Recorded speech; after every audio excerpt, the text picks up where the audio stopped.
¿Qué tal? Hola, muy buenas. Aquí estamos un día más con ustedes. Esto es Top Motor Aragón de 7 Zaragoza Televisión.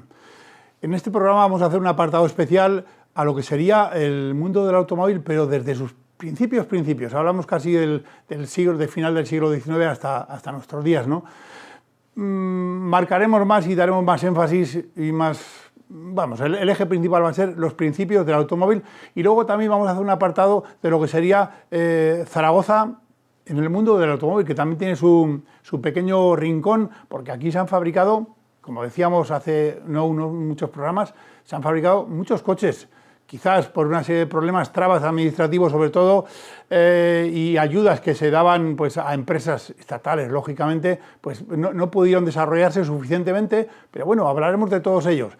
Y para ello pues contamos con la presencia de Santiago Fumaz, ha sido restaurador de coches, y una persona también muy importante en el mundo de lo que es el automóvil histórico, porque a todos los que hemos trabajado en ese tema siempre nos ha ayudado mucho. Pues bueno, hablaremos con Santiago, y esto es 7 Zaragoza Televisión, Top Motor Aragón. Muchas gracias. Bueno, Santiago, ¿qué tal? Bien. Un poco mayor. Un poco mayor. Te pasa como a mí también, ¿eh? No creas, ¿eh? Bueno, tú eres una persona, ya te digo que te conozco hace, pues yo creo que pienso 30 años o más, y siempre has colaborado con todos que nos ha gustado el tema del vehículo histórico. Tú una vez incluso contigo hicimos un apartado especial con el motor Sterling. A ver, es el antecesor lógicamente de lo que sería un motor ya de combustión, de un motor de gasolina o diésel. ¿Qué era el motor Sterling? ¿Cómo empezó? El motor Stirling empezó porque un clérigo escocés tenía un hermano ingeniero y trabajaban en las minas y las calderas de sacar agua de las minas estallaban. Eran los principios. Y entre los dos se propusieron fabricar un motor que no estallara. Y hicieron el ciclo Stirling, que funciona con... El aire al calentarse aumenta de volumen, sí. Y ese aumento de volumen lo utilizaban para mover el pistón. Entonces era un motor de combustión externa que lo único que había que hacer era fuego. No había agua, no había gasolina, no había chispa, lo único que había era calentar el aire y se expandía y movía el motor. Y no era tampoco el tema de ese peligro que las calderas lo que hacían era coger muchísima presión que en un momento dado podían estallar, claro. Estallaban y moría gente dentro de las minas. Por eso este motor se utilizó básicamente para sacar agua. Bombear agua a edificios muy altos era imposible, bueno, lo hacían así. Bien, eso serían los principios, por decirlo así. Y luego también Henry Ford, americano, el propietario de lo que sería la marca Ford al principio, desarrolló también un motor ya más propio, pero bueno, una mecánica propia de un motor que luego se emplearía y se aplicaría con varios cilindros, varios pistones. ¿Cómo es? Explícanos un poco, tú me lo explicaste una vez. ¿Cómo se llama ese motor? ¿El motor del...? El motor del fregadero, porque lo probó en el fregadero de su casa. Henry Ford fue a Francia a la exposición internacional en París y allí vio un motor de gas de explosión. Y con esa idea se marchó a América y hizo el primer motor, que lo hizo con piezas de fontanería y con lo que él pudo encontrar. Más a mano. Entonces hizo un motor que lo tienes tú grabado en alguna parte, no sé dónde. Algún día lo sacaremos aquí. A ver si lo encontramos, porque lo grabé contigo ahí en tu casa. Bueno, sí, nosotros hicimos una réplica exacta de lo que había hecho Ford y funciona. Tú lo has oído en marcha. Sí. Y ese fue el principio de Ford como fabricante de automóviles. Con eso hizo la prueba de que el motor funcionaba.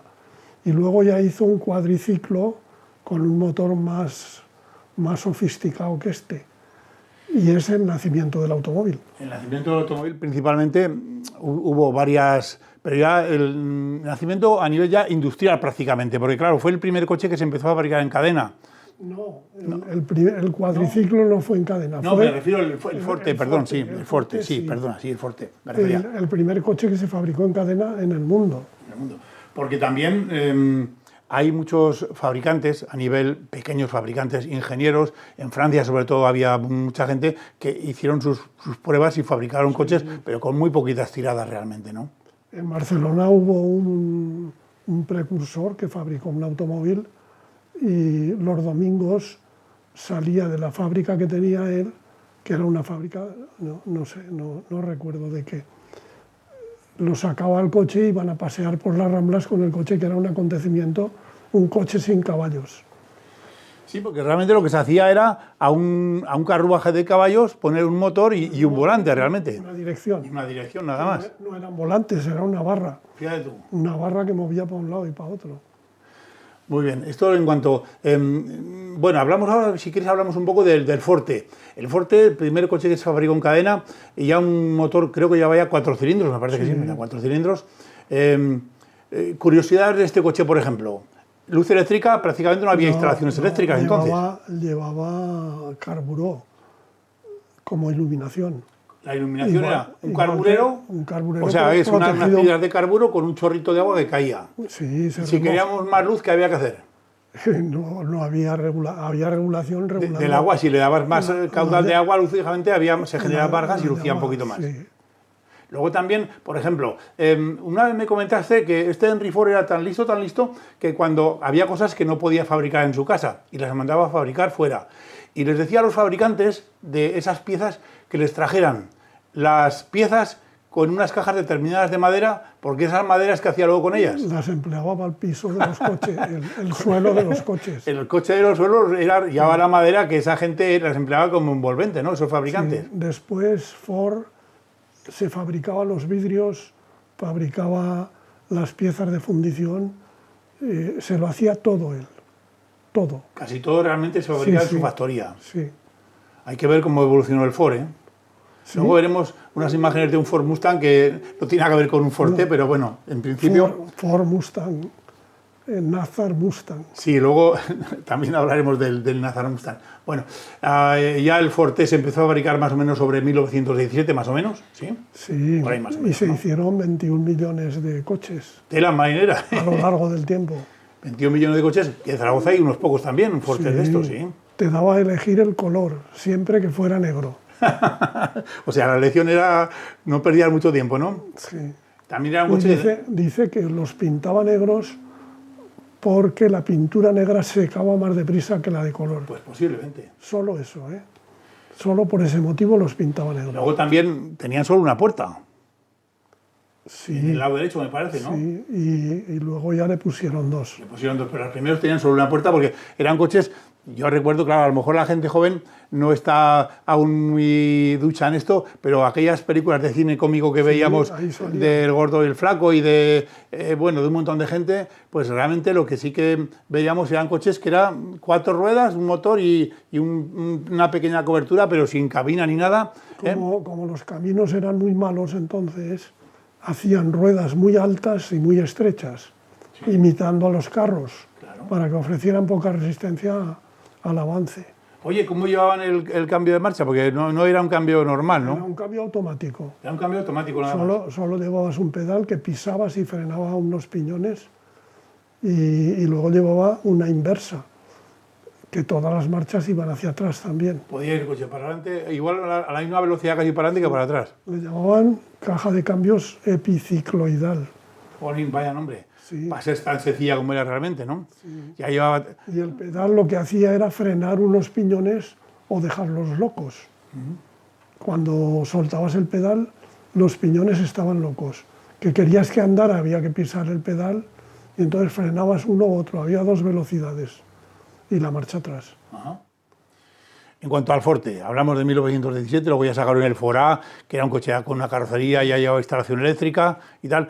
Ahora vamos a hablar también, hacemos un pequeño apartado de los coches que en Zaragoza se empezaron a fabricar coches también. Claro, en las primeras décadas eran gente que se dedicaban, pues eran ingenieros industriales ya en aquellos tiempos, al principio del siglo XX había ingenieros industriales. Algunos eran mecánicos que trabajaban en otras cosas. Sí.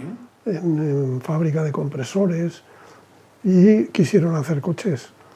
Y los primeros coches eran los que se hicieron en Zaragoza con motor de moto.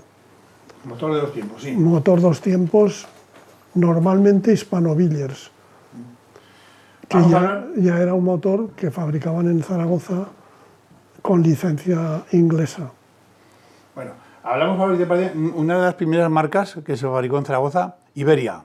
Iberia tenía su sede en lo que es ahora el Paseo Paseo Sagasta número 7. Paseo Sagasta 7, que está justo debajo del Instituto Francés realmente, que aún hay, la misma puerta está remodelada, pero aún se ve que es una puerta mucho más grande de lo normal, porque al final había como un patio con unas naves donde se hacían este tipo de coches. Hay que recordar que eso antes, los que vivimos años atrás, lo que es la parte derecha de Sagasta, el Camino de las Torres, eran todos huertos realmente. Sí, todos huertos ahí. La ciudad no había llegado allí aún. Había llegado allí o se extendía muy poquito, ¿no? Bueno, pues ahí se fabricó el modelo Iberia, que se fabricó en Zaragoza. Luego también otro coche que se fabricó es el modelo Sandoval, que se fabricaba en el Camino de la Puyade, lo que es la calle de la Puyada, donde ahora son las instalaciones, o hace poco estaba en la cristalería La Veneciana, que está también allí. Luego también otro coche, todo esto lo he sacado de un coche de un libro que tú me regalaste hace mucho tiempo. El Nacional G puede ser. El Nacional también, sí, también, eso lo hablaré un poquito más tarde. El TZ Sider, sí. TZ Sider, que se fabricaba en San Juan de la Peña, número 42. Este ya se empezó a fabricar en 1950, los otros quizás han sido un poquito anteriores. Muchas veces estos fabricantes, ¿qué les pasaba? Que se encontraban con el tema de la burocracia y el papeleo y los trámites y no les legalizaban para poder matricular el coche. O les dejaban fabricar 20 coches, con lo cual los costes de producción jamás eran rentables porque eran superiores a todo lo que podías obtener. Estos coches casi todos eran tiradas de un coche, dos, y ya no podían seguir porque los recursos eran escasos. También hablamos hace unos programas aquí de un coche que se llamaba El Barrio, que era, se fabricaba en lo que era la Almozara, que es el señor Manuel Barrio, esa empresa que se dedicaba a fabricar elementos agrícolas, y fabricó este coche que era un 600 encogido, con el techo levantable para que te pudieras meter, porque era tan pequeñín que los microcoches nos cuentan que los han inventado hace 4 días, pero llevan mucho tiempo inventados. Muchos años. Eso es de la época de la Iseta y del Biscúter. Sí, señor, sí, señor. Pues bueno, se presentó hasta en la feria de muestras, pero solo se fabricaron 2. Y uno está en el Museo de Ciencia y Tecnología que tiene nuestro amigo Gabriel Beltrán en Utebo. Lo que familiarmente le llamamos el Museo OSA, sí. Pues tiene un coche de estos que lo restauró y lo tiene, la verdad, que en bastante buenas condiciones, y le hicimos un reportaje aquí no hace mucho. Y luego ahora vamos a hablar del Mustang. El Mustang es...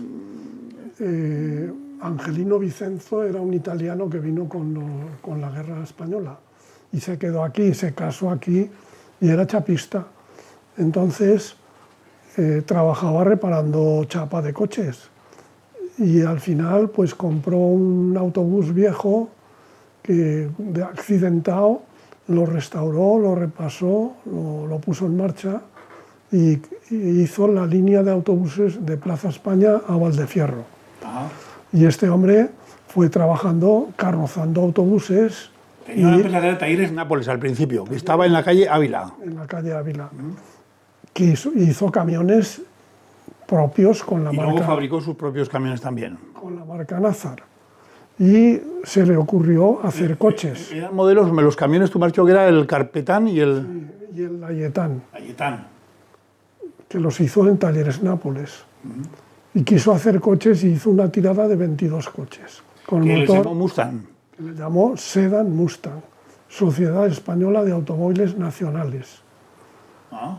Y como el INI era industria y SEAT era también del INI, de industria, a él no le dieron, no le dejaron matricular, no le dieron fichas técnicas para matricular esos coches.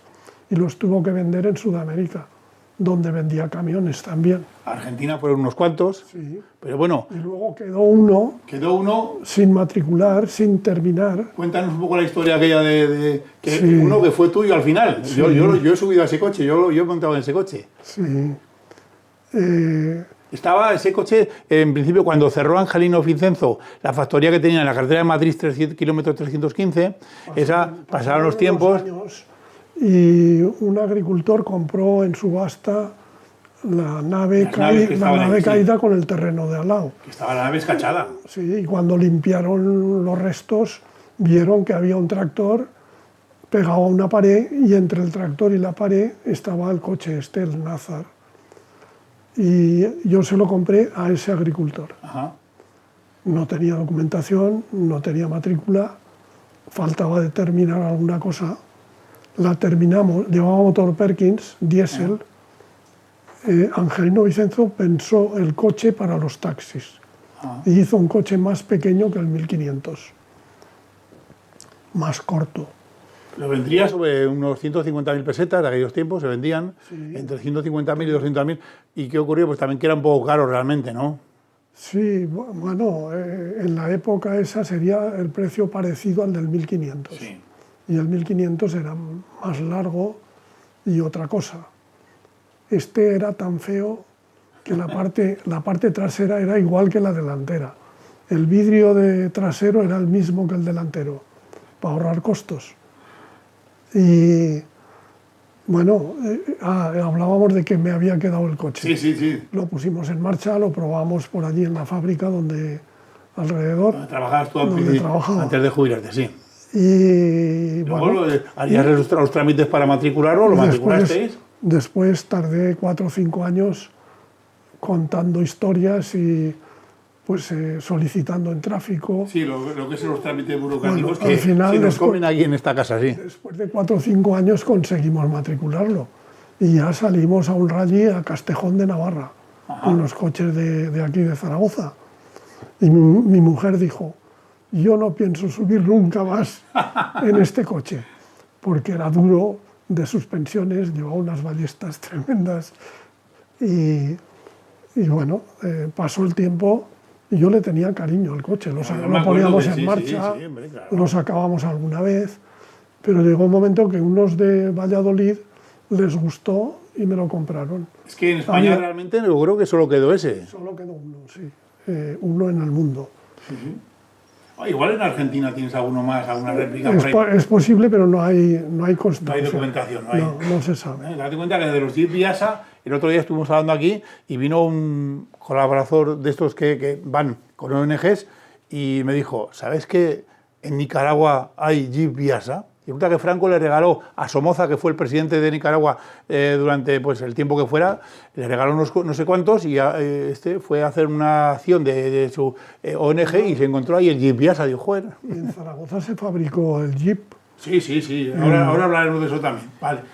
Bueno, ahí hemos terminado con tu Mustang, que lo fabricó Angelino Vincenzo, en Talleres Nápoles. Se fabricaron nada más que 25 unidades y luego ya prácticamente se les perdió la pista. Luego Nardi. Nardi también es obra de otro italiano, Enrico Nardi, que se dedicaba en principio a preparar motores y demás, pero se unió con Sartopina, con Pelayo Martínez y con algún industrial más, y en Fernando el Católico 62 fabricaron también unos cuantos, no muchos, porque tenemos siempre el mismo problema que no les dejaban fabricar. Eso que este coche hablamos de los años 60. Sí, pero este era un 600, cortaban, la mecánica del 600 se utilizaba en lo hacían estilizado, pero mecánicamente era un 600. Mecánicamente, pero físicamente era un Renault Caravelle súper encogido. Era un descapotable corto. Bueno, decir también que en Alcañiz, en 1965 ganó el Gran Premio de Alcañiz. Claro, tampoco había en aquellos tiempos. Los motores los preparaban, el italiano los preparaba. Sí. Sacaba muchos más caballos. Bueno, Nardi, fabricado también en Zaragoza, luego también, como hemos hablado del Barrio, fabricado por Manuel Barrio, S.A., que queda uno en el Museo de Ciencia y Tecnología de Utebo. Luego también Biasa. Biasa, comentábamos ya hace 2 programas cómo empezó Biasa. Biasa es Vehículos Industriales y Agrícolas S.A.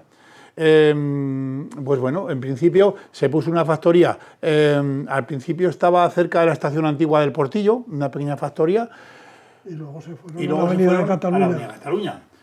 hacían pues, vehículos industriales agrícolas, casi hacían más vehículos agrícolas que otra cosa, pero luego ya, debido un poco al auge también y a la evolución de lo que es el tema del automóvil, en la Avenida Cataluña dijeron, vamos a fabricar un coche. Y fabricaron los Jeep famosos con licencia, con una licencia americana que les dieron, y los primeros tenían motor americano y luego ya les pusieron motor Perkins, o Barreiros incluso. Creo que llevaban hasta los dos motores. Llevaba motor estándar americano, Sí. de culata plana, válvulas laterales, y eso ya para aquí, para esos años, consumía mucha gasolina. Hombre, claro, Y por eso le pusieron el Perkins. el Perkins. Y los vehículos fabricados aquí son un poco más altos de morro que los americanos, para que así cabía el motor.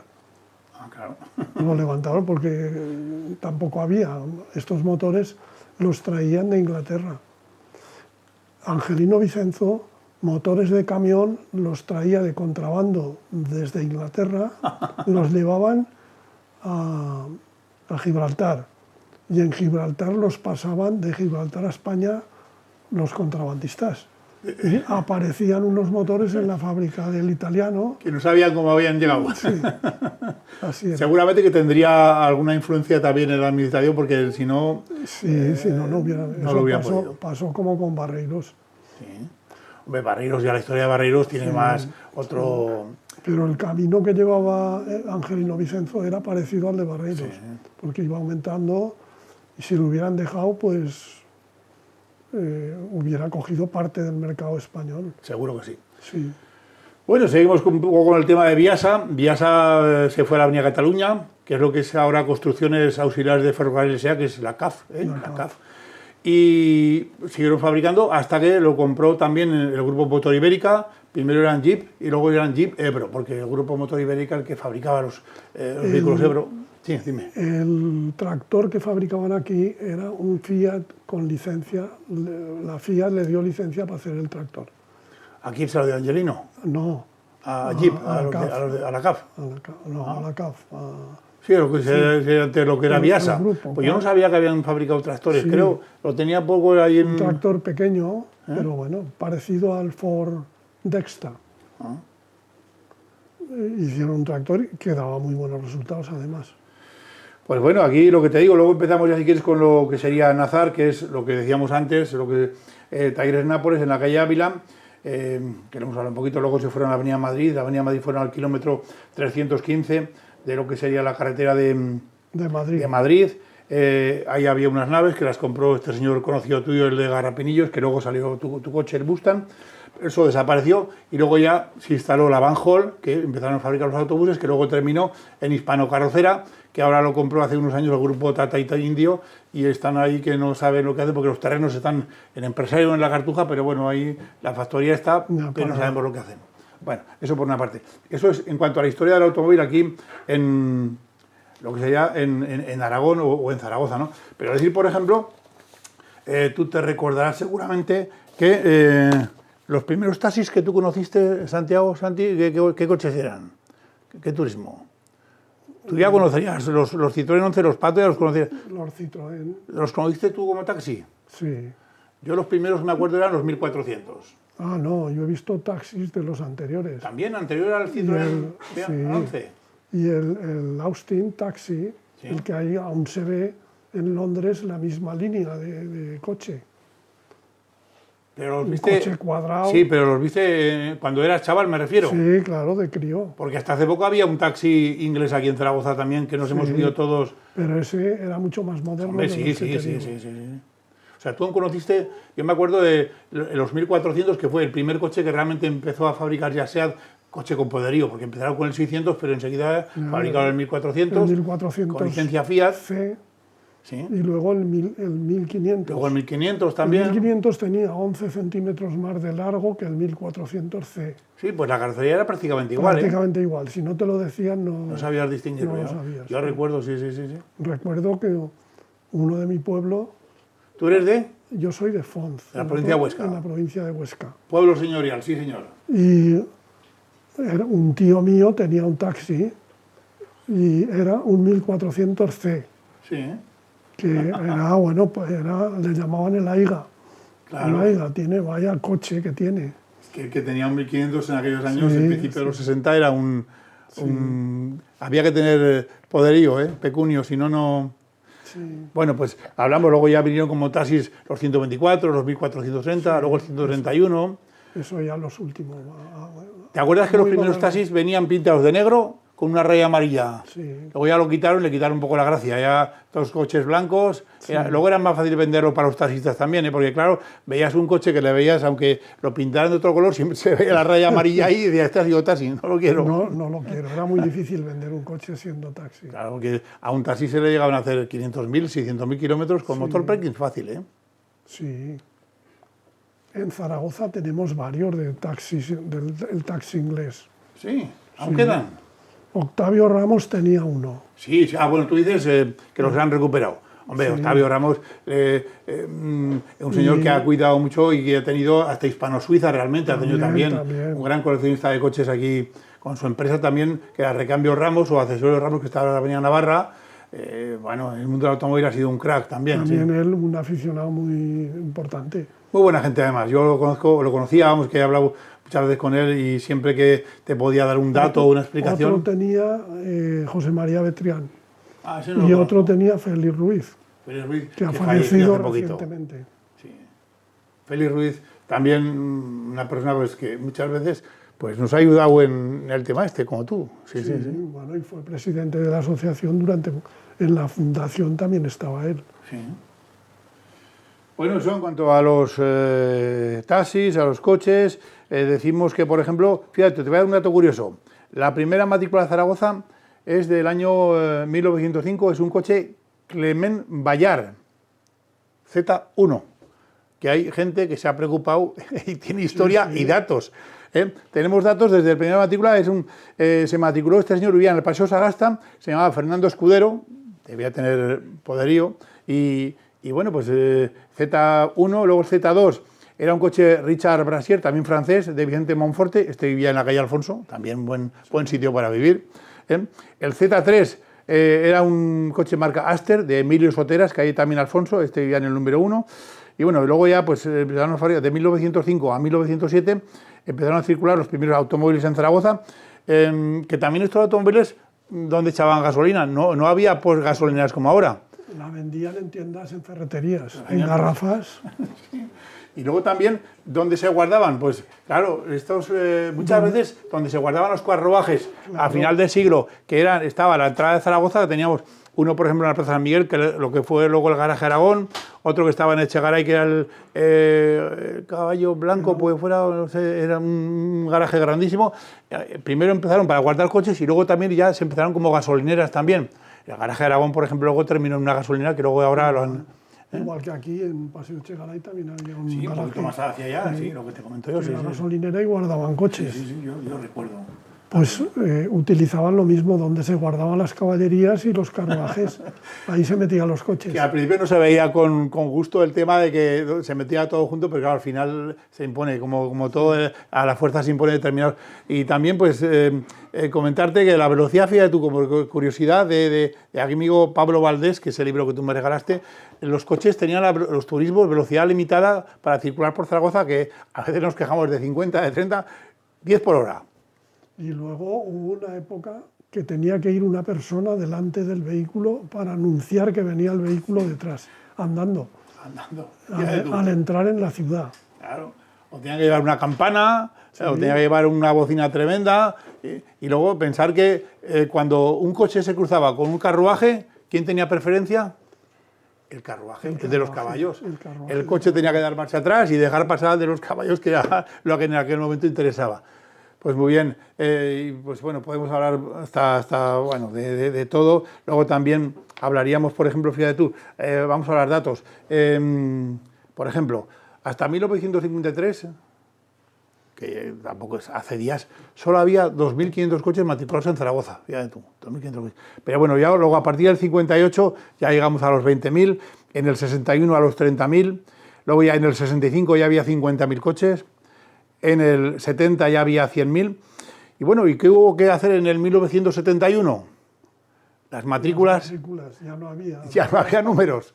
Y en el 71 ya se empezó a cambiar las matrículas para poner la Z 4 dígitos y 2 letras. Eso es lo que hubo que hacer, porque si no, aquí en Zaragoza sí que había dígitos, pero en Barcelona ya en Madrid, ciudades importantísimas, ya no podían poner 1 millón, no podían poner 7 cifras y la letra, sino que cogieron y con buen criterio se pensó en eso. Por ejemplo, la última matrícula de Zaragoza, 107.938. Esa fue la última matrícula con la Z de Zaragoza, que fue en 1971. Y luego ya, pues bueno, a partir de 1978, me parece, no, 88, sí, 88, sí, ya se cambiaron, no puede ser, no, aquí tengo un dato mal, me han pasado un dato mal. Se pusieron lo que decíamos, las 2 letras en el 10, bueno. Comentarte, por otra parte, ¿estás ahora, tienes algún coche? Tú tienes una maravilla de coche por ahí, sí, que lo sé yo. Nos hemos quitado todos y nos hemos quedado el primero que compramos. ¿Qué es el Fiat? Fiat. Tenemos unas imágenes, ¿nos puedes poner las imágenes que ha traído Santiago y su hijo Santi, por favor? ¿Lo vas poniendo? Fiat Valilla. Esto es un Fiat Valilla en la puerta de tu casa. Que era de mi pueblo. Le tengo mucho cariño porque el que me lo vendió y sus hermanos nos llevábamos muy bien. Y nada, compramos ese coche en el año 82. Lo restauramos. ¿Qué motor lleva esto? Como curiosidad, sí, dime. La casa de los dueños que me lo vendieron se llama Casa Gaudí. Oh, fíjate tú. Sí, el coche estuvo muchos años en Barcelona. Lo compró alguien de Gerona, después uno de Barcelona y después uno de Barbastro. Y el de mi pueblo se lo compró al de Barbastro. Tenemos más fotos, ponnos más fotos de... Hay uno, para que nos demos una idea, yo he estado en tu casa y aquí vamos a sacar una foto de tu hijo haciendo un radiador. Santiago, sí. Tu hijo también. Y yo, bueno... Fabricamos el radiador del Fiat, sí. Ahí le estás haciendo la foto, ¿no? Bueno, una persona como tú, que no se te ha puesto nada por delante en cuanto al aspecto mecánico, yo he visto que si se ha roto una cosa...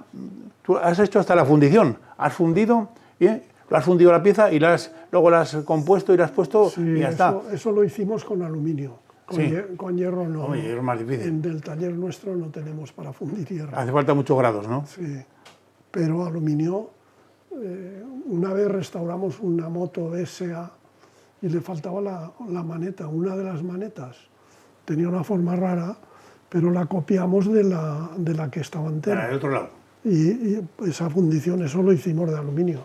Muy fácil, además, de aluminio de un pistón. O sea, fundiste primero un pistón viejo y luego... Fundirlo en caldo y llenar un... Hombre, muy fácil para ti. Yo no me pondría a hacer eso. Luego también, cosas que te he visto en tu casa, porque una vez llegaste a fabricar hasta un ascensor propio tuyo. Ah, bueno, para bajar el Fiat al sótano. Tú, ¿no? Ponte a hacer un ascensor ahora y claro, no es nada fácil, ¿eh? Bueno, hombre, lleva 4 usillos. Que tienen que ir todos a la vez también. Si los haces girar todos a la vez, la plataforma sube y baja. Falta un motor eléctrico también con mucha potencia, motor eléctrico, no, una reducción. Una reducción. Si tienes un motor de 1 caballo y lo reduces 10 veces, ya tienes un motor de 10 caballos. Pues algo parecido hicimos ahí, lo que pasa que le cuesta. Hombre, no tenemos prisa, que decirlo, todo tranquilo. Claro. ¿Qué más has hecho por ahí últimamente o anteriormente, Santiago? Lo último que hemos hecho ha sido un motor de Volkswagen. ¿Sí? Desmontarlo completo y restaurarlo, en una palabra. Muy bien. De Félix Ruiz, que aún lo vio él y lo... Y un escarabajo que tenía, me acuerdo que tenía un escarabajo muy bonito. Pues lo tiene. Mira tú. Perdona, que te he cortado, dime. No, que el último motor que hemos hecho ha sido ese. Yo tuve la suerte de conducir un coche que tú habías arreglado, que era un Ford A. El Ford A. Que era del señor... Don Manuel Jalón. Don Manuel Jalón, que fue el que inventó el qué. La fregona. La fregona famosa, que tú trabajabas con él. Trabajábamos allí, sí. Sí, yo me acuerdo que estabas ahí en la finca que tenía él ahí de fábrica en la carretera de Logroño. Vivías tú, tenías tu pequeño taller. Teníamos la vivienda allí y un día, un domingo, porque él trabajaba los domingos también, un domingo vino y me vio... Dormía poco, ¿no? Me vio trasteando, es verdad. Era muy trabajador. Su mujer la tenía negra porque le decía, en media hora estoy contigo. Y esa media hora se transformaba en 5 o en 6 horas. Sí. Pues nos vio allí haciendo algo, a mi hijo y a mí, en algún coche. Sí. Y dice, esto no puede ser, tengo que prepararte algo para que puedas trabajar. y dice, ven conmigo. Y cogió un cuerpo de una estantería de esas altas, y dice, coge tú esa otra, y vamos aquí. Y la llevamos donde tenía un trozo de finca. Había unos árboles, y dice, sin tocar ningún árbol, pon la estantería de pie, te haces un tejado y las paredes, y aquí tendrás tu taller. Y es verdad, ahí lo tuvimos durante 30 años. Que eso fue lo que me sujetó el estar tanto tiempo allí. Si no hubiera sido por el taller, no hubiera estado tantos años. Ajá.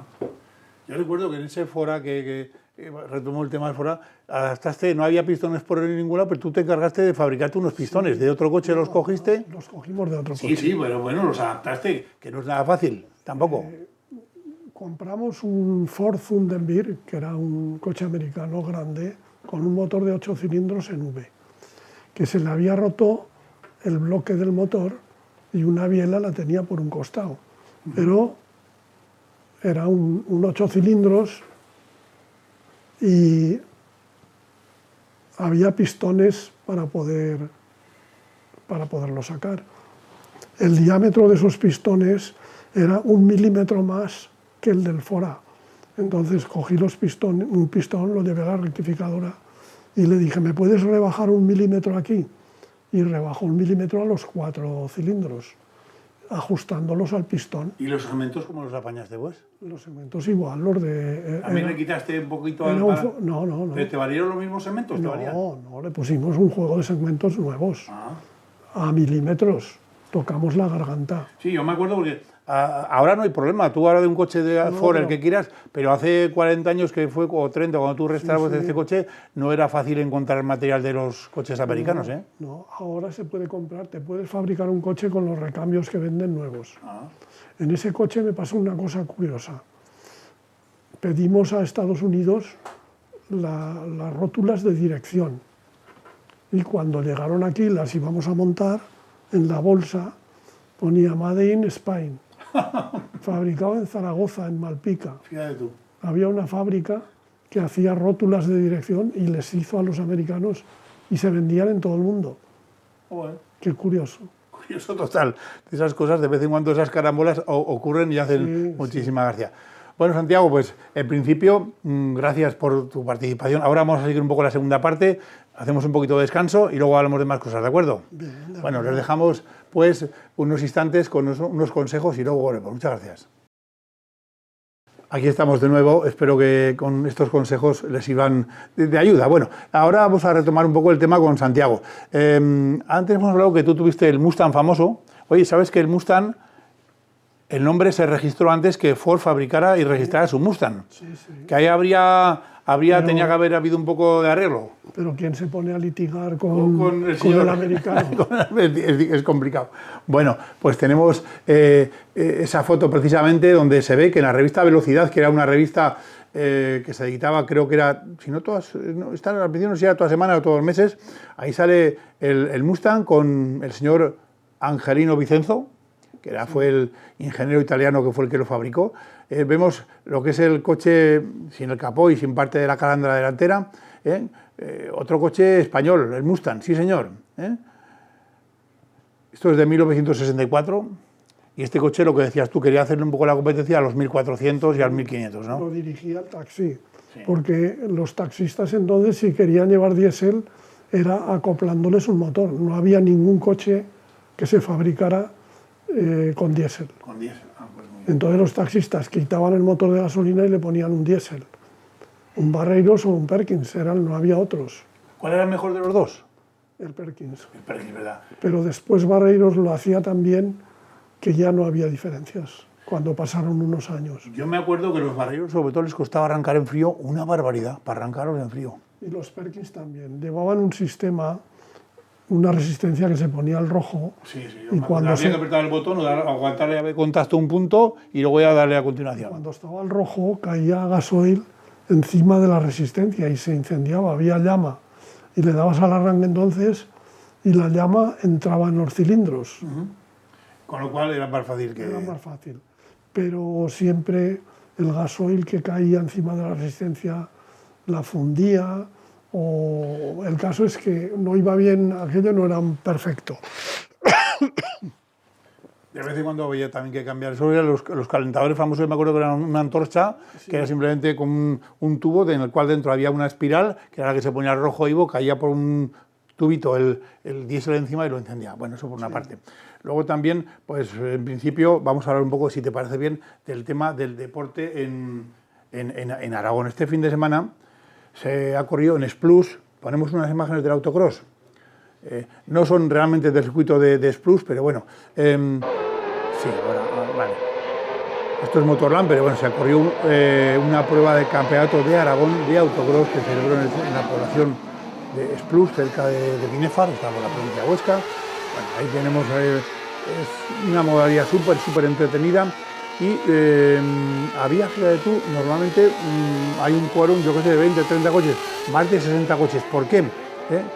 Córtame ya las imágenes ya, porque este fin de semana que viene, o dentro de unos días, ya lo diremos, se va a llevar a cabo la prueba a nivel nacional. Entonces era una prueba que en principio se corría Campeonato de Aragón, pero claro, todos los pilotos que querían correr ya próximamente el nacional venían a entrenar. Cuando tienen licencia nacional, pues pueden competir sin ningún problema. Y tenemos a Nayara Trampal que la tuvimos aquí hace un tiempo, del equipo Yakar, un equipo gallego, en la categoría junior, que hizo podium, pese a que en la última manga, antes de correr la final, la subieron a un talud, le destrozaron medio coche y su padre, que es un gran mecánico, con un equipo más de mecánicos, consiguieron que saliera. Lógicamente le hicieron salir en última posición, pero aún así salió y llegó tercera, que hizo podium, que está muy bien. Tenemos ahí la tenemos a la derecha, en el número 3. También tenemos al piloto de la izquierda, que es un piloto portugués, Joao, que también hizo podium. Estos están corriendo en la categoría junior, que se llama, que es la categoría previo. Les limitan un poco la velocidad y demás, pero bueno. Es decir, en Splus este fin de semana se corrió primera prueba del Campeonato de Aragón de autocross. Eso por una parte. Y luego también tenemos, pues bueno, hace unos días estuvo aquí Juan Aloguín, cómo no, nuestro querido Juan, el incombustible. Juan Aloguín, que corría en Portugal, en Portimao. Tenemos también unas fotos que nos ha pasado él. Bueno, él corre con un equipo Yamaha. La verdad es que también no le acompañó mucho la suerte, pero aún así hizo podium. Ojo, tercera posición, Campeonato de Portugal, un piloto que reventó el motor prácticamente en la última vuelta y aún así consiguió llegar a meta en lo que es tercera posición. Tenemos una foto del podium también que nos ha mandado Juan, ahí lo tenemos. Se salía, como nos decía él, de una ensenada, que era prácticamente la salida de un río, y luego ya había que ir a mar abierto, ¿no? Ahí lo tenemos con su bandera de España en tercera posición, Campeonato de Portugal. El año pasado fue subcampeón y la verdad es que es un hombre que se entrega en cuerpo y alma al deporte, pero bueno, ha tenido ese punch de mala suerte que estropeó el motor en el último momento y consiguió llegar aún así en tercera posición. Eso por una parte. ¿Y qué más tenemos? Pues vamos a hablar un poco de Centro Zaragoza. Centro Zaragoza siempre nos permite y nos da unos consejos para conducir y mejorar nuestra forma de mejorar. Centro Zaragoza, como decimos, está en Pedrola y lleva estudiando muchísimo tiempo todo lo que sería seguridad automóvil, test que les hace a los coches, como si chocan de esta manera, si chocan de otra forma, cómo protegernos. Y luego también a la vez luego forma peritos y gente especializada en el tema del automóvil hace cursillos ahí. Bueno, tenemos unos vídeos. Ahora que vienen unos días de puente y demás, tenemos que celebrar, que hoy estamos celebrando el Día de San Jorge y tendremos, ya llega el buen tiempo y nos apetece salir, que nosotros tenemos la gran suerte que tenemos el Pirineo cerca, tú que eres de Huesca lo sabes, esas carreteras de montaña son maravillosas, pero hay que saber conducir y aquí tenemos unos consejos para conducir en carreteras de montaña. Muchas gracias.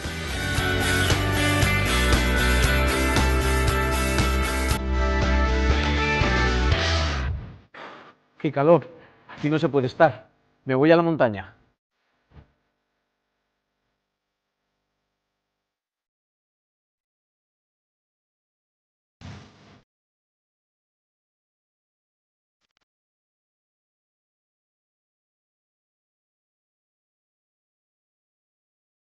Veo que tenéis ganas de apuntaros, pero ya sabéis que me gusta ir seguro.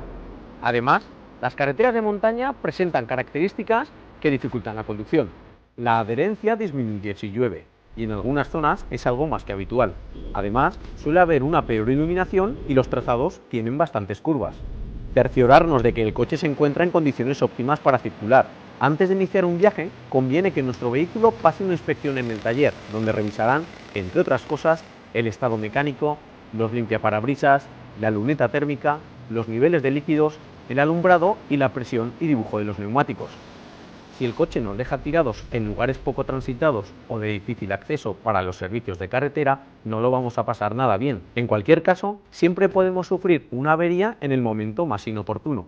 Si nos pasa, tenemos que detenernos fuera de la calzada si es posible y ponernos el chaleco reflectante antes de bajar del coche para señalar la posición del vehículo con los triángulos de preseñalización.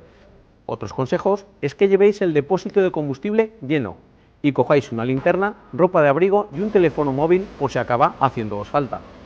¿Ya estamos preparados? Pues vamos a comenzar nuestro viaje. Ascender un puerto exige más a la mecánica del vehículo. Tenemos que engranar una marcha y adecuar la velocidad para que el vehículo circule en un régimen de vueltas adecuado a la situación. Al encontrarse subiendo, la parte delantera del vehículo está más alta que la parte trasera, así que el peso se desplaza hacia la parte de atrás. ¿Qué provoca esto? Pues que si tomamos curvas a una velocidad excesiva, se podría producir un subviraje, es decir, la parte delantera del vehículo podría no llegar a girar tanto como pretendemos. Al ascender un puerto, las curvas deben tomarse a una velocidad moderada, pisando el acelerador ligeramente desde el principio hasta el final de las mismas, pero no para adquirir una mayor velocidad, sino para vencer la resistencia provocada por la pendiente y así mantener la velocidad constante. Durante un descenso también resulta importante moderar la velocidad y mantenerla constante. Para ello tenemos que engranar la marcha adecuada para que actúe el freno motor. En descensos prolongados, esta velocidad será normalmente la tercera, aunque evidentemente dependerá de cada vía y de las circunstancias en cada momento. El freno se presionará suavemente cuando se requiera una reducción adicional de velocidad. Eso sí, ni se os ocurra hacer el descenso en punto muerto. Cuando el vehículo desciende, su centro de gravedad se desplaza hacia la parte delantera, y si frenamos, este desplazamiento es todavía mayor. Es por eso que al tomar una curva descendiendo, es más probable que se produzca un sobreviraje, es decir, un giro excesivo de la parte trasera del vehículo. Cuando sea necesario frenar bruscamente, tenemos que tratar de hacerlo en línea recta, puesto que si lo hacemos con el volante girado, lo más probable es que perdamos el control del vehículo.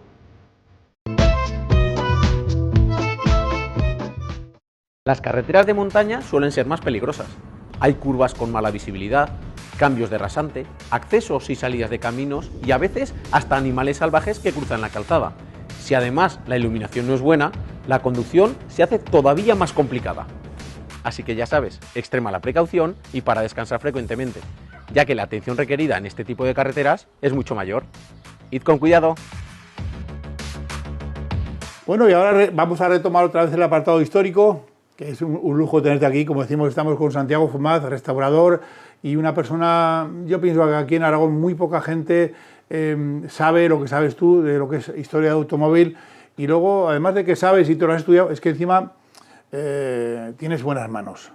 Mi padre decía una vez, me decía, mira, yo cuando empecé a trabajar en Alemania, los que estaban y sabían de coches siempre tenían las manos con buenos callos y con buenos martillazos. Dice, a alguno le faltaba hasta un cacho de mano, de dedo. Y sucias, y las uñas negras. Las uñas negras, exactamente. Era muy difícil terminar de sacarte eso de las uñas.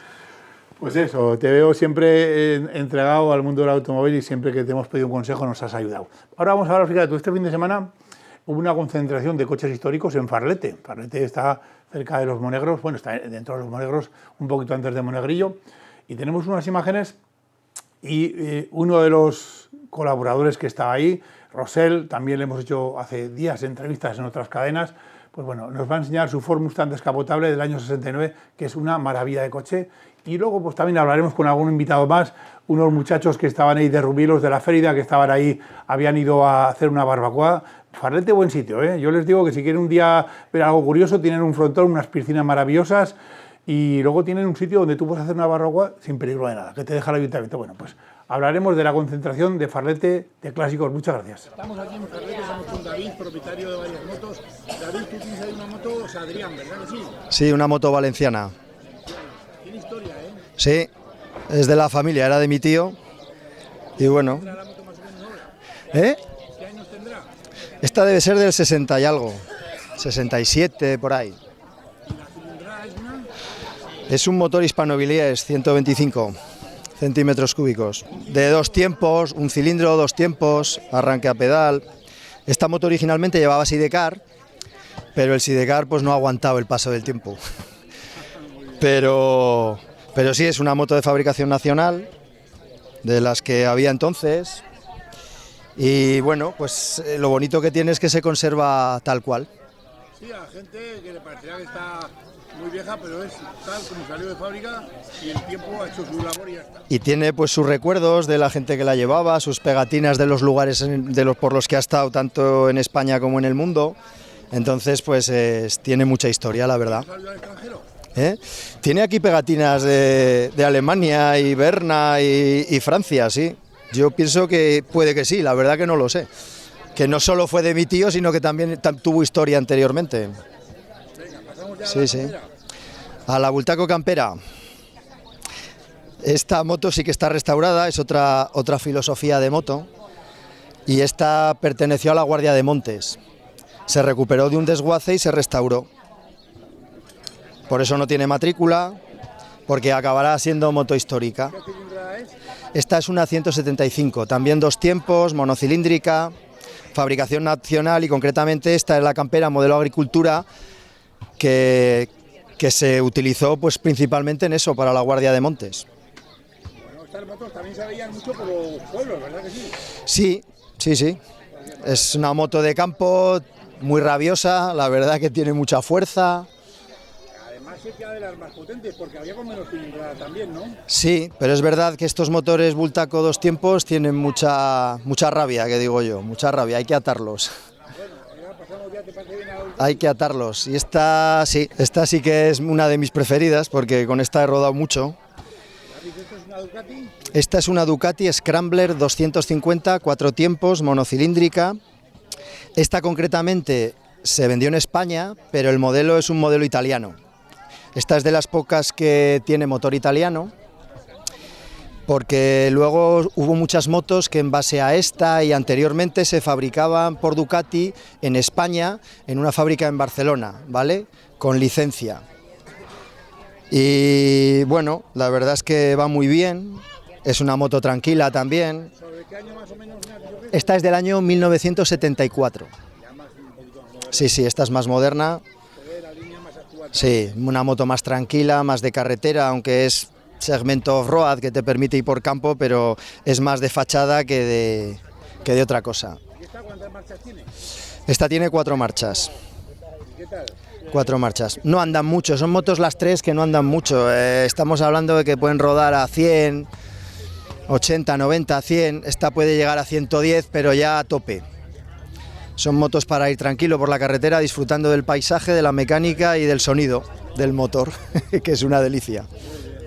Oye, ¿qué tal en Farlete el tema del clásico? ¿Hay mucho clásico aquí en Farlete? Pues no, yo creo que no hay mucho. Hay poco, pero bueno, a ver si poco a poco vamos creando afición. Muchas gracias, David. Vale, a vosotros. Hay una reunión de clásicos muy guapa, muy espectacular. Estamos con Aureo y con María Jesús. Aureo, ¿qué te parece los coches antiguos? ¿Te gustan? Son una maravilla. No hemos venido de propio a verlos, pero nos los hemos encontrado, que es una cosa que Es no. un espectáculo lo que hay aquí hoy, un espectáculo. Y nos encantan los coches antiguos. ¿Habéis conocido a alguno de los que, aunque no tengáis coche clásico, estos que veis por aquí, Sí. alguno habéis tenido en casa? El No. 4 latas, yo el 4 latas, el 4 latas, el 4 latas. Sí, y el 600 también. Hombre, claro que sí. Vaya historia del 600, ¿eh? ¡Guau! Guau. Yo tuve una profesora, soy de Rubielos de la Cerida, y tuve una profesora que venía en un 600 a darnos clase. ¿Desde Bueno, dónde? causó furor. ¿Desde De Montalbán, Desde Montalbán. Montalbán, sí. Rubielos de la Ferida está en Teruel, ¿no? En Teruel, al lado de Calamocha. Rubielos de la Ferida. ¡Buah, buenísima! Oye, no sé, hace tiempo habéis tenido... ¿Qué coche recuerdas tú, Aureo, el más antiguo que habéis tenido en casa? A ver. Pues el 128 Sport, 1430. Madre mía. También he tenido un El Talbot. 4 latas. Tú el 4 latas. El 4 latas. En los pueblos era más normal el 4 latas, ¿verdad? A ver, el 4 latas ya lo tuvimos en Zaragoza, porque yo en el pueblo no teníamos coche, teníamos caballos. Caballos. Hombre, que mujer que tampoco es tan mayor. Los coches los tiraban a caballo. No había gasolina. Bueno, Bueno, oye, ¿y qué habéis venido a hacer a Farlete? Pues a pasar el día, Barbacoa, ¿qué vamos a hacer? Nos reunimos todas las amigas, venir aquí, Dolores, María José. María José y Dolores. Dolores no quiere salir. Venimos con los maridos, estuvimos ya hace medio año, nos encantó el sitio. Se puede hacer fuego aquí, quiero decir que está permitido, y venimos a disfrutar del sol, del aire, Y de la amistad también. y de la, También, bueno, la total, amistad lo siempre, principal, lo siempre, principal. sí. Que paséis buen día, María. Muchas gracias. Muchas gracias, Venga, adiós, hasta luego.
Pues Rosell ha traído un Ford Mustang del año... ¿De qué año fue este Ford Mustang, Rosell? Del 69. Es un coche propio ya típico, cultura americana total, ¿no? Total, sí, es un clásico americano. El Mustang clásico. Oye, en todas las películas que vemos así a grandes actores en aquellos años, todos tenían un Mustang, qué casualidad, ¿no? Sí, parece ser que era un coche típico como deportivo de aquel entonces. Oye, danos ahora datos de este Mustang, Rosell. ¿Qué cilindrada es? Bueno, pues este es un V8 5000, 5.000 centímetros cúbicos de gasolina. Gasolina, sí. ¿Y velocidades? ¿Cómo está la velocidad? Velocidad, pues hombre, es un coche claro que corre, pero comparado con los coches modernos, pues no se puede correr a mucha más velocidad porque no tienen la seguridad que tienen ahora los coches. ¿Es cambio automático o cambio...? Este es manual de 4 velocidades. Sí. ¿Es cómodo? Sí, eso sí, es muy cómodo, es un coche seguro, pero no es... bueno, pues es del 69, tiene muchos años y ya pues no están a la altura de los coches de ahora. ¿Qué uso le suele dar tú a este coche, Rosell? Nada, básicamente pues el uso de salir con él pues algún día de fiesta y damos pues un paseo con los amigos o con la asociación y pues bueno, tomar algo por ahí o un almuercico o una comida. Oye, Rosell, ¿a estos coches en las ITVs os ponen muchos problemas?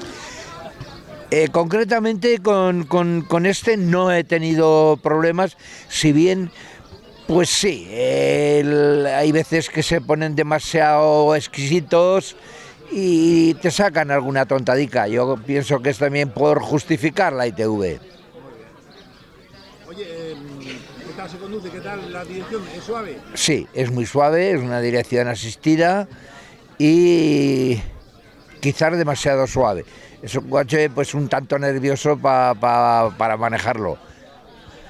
Bueno, ¿y de ruedas y frenos cómo va? Muy bien, frena bien, tiene que estar bien, sí, es seguro. Es un coche ya con unos frenos de disco, en fin, para los años del coche, pues es un coche bastante adelantado a lo que había entonces. ¿Importa que lo veamos ahora por dentro, cómo es el manejo del volante y demás? Pues no, claro que sí, nada, no hay problema, lo vemos, ¿eh? Oye, el volante es un volante de madera muy bonito también. El volante es un volante original del coche, es un volante típico del Mustang y bueno, pues es lo que es. Oye, ¿el mando que hay a la izquierda qué es? ¿El de la izquierda?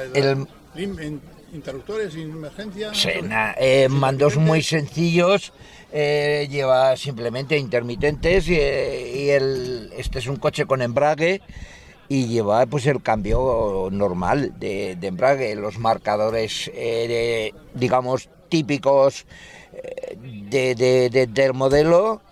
Sí, la velocidad bien. que marca punta son 200 por hora, ¿no? O 200 millas, son 200 kilómetros. Pues este coche marca el original, el marcador original, porque este otro es un marcador vía satélite que ese no es original y marca en kilómetros, y el original del coche marca en millas, marca 120 millas. Oye, vemos que también lleva calefacción. Sí, claro, calefacción normal, si bien pues en la calefacción en un coche de estos y descapotable, cuando más calienta la calefacción es en verano. Muy bien. Bueno, Rosell, abrimos un momentín el motor y lo vemos también. Pues sí, no estará muy limpio. No te preocupes. No estará muy limpio, pero bueno, es de seguridad. Clásicos del modelo este. Y este es el motor. Pues Ahí vemos. Típico del coche, culatas Cobra. Sí, no. Y el bueno, distribuidor maravilloso con sus 8 cables para 8 cilindros, joder, claro. Es espectacular.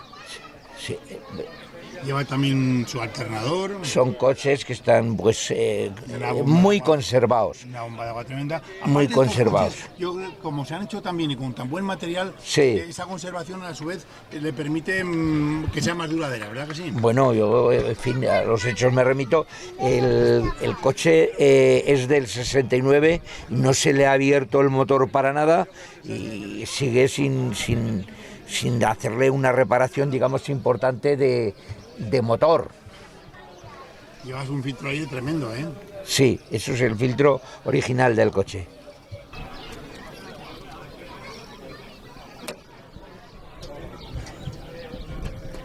Ahí. Bueno, Rosell, muchísimas gracias por tus explicaciones y que conserves este Ford Mustang muchos años, ¿de acuerdo? Oye, de nada. Pues muy bien. Santiago Fumaz, tu hijo lo tenemos aquí detrás, también ha colaborado con nosotros alguna vez, Santiago Fumaz Jr., dos grandes mecánicos, entendidos del automóvil. Si tienes algún día alguna cosa que enseñarnos, que nos muestras, tienes aquí tu casa, ¿de acuerdo? Vale, pues muchas gracias. Lo mismo digo, ya sabes, dónde estamos. Exactamente, muchas gracias. Bueno, pues con esto despedimos el programa hasta la semana que viene. Con esto despedimos el programa hasta la semana que viene, si Dios quiere. Muchas gracias. Hasta luego.